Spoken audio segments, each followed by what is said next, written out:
Let's talk about catching rainwater.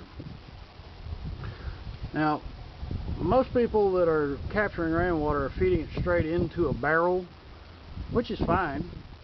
I wasn't real happy with that methodology. With the cistern configuration that I've set up in a horizontal feed, I didn't want to just run all the water straight into that barrel. I wanted the barrels to fill up, and once they're full, the water to flow back into the drainage system. What I've done is I found some barrel toppers online, and I reconfigured it. Inside you'll see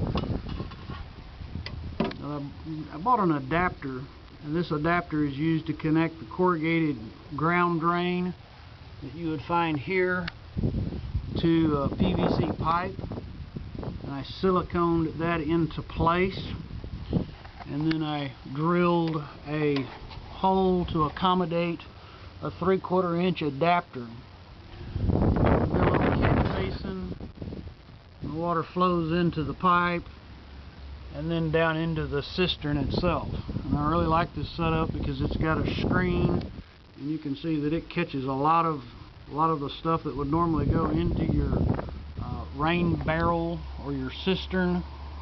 So we're naturally filtering out all of the garbage that's in your gutter. Even though I have no trees on this side of the house, we still have lots of leaves.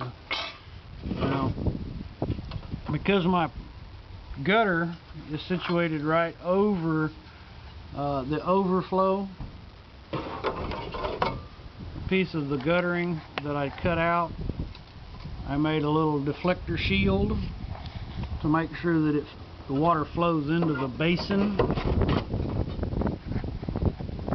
That's pretty much it for this one. I've made some additional improvements and modifications on the second one of these that I created, which we'll go look at now.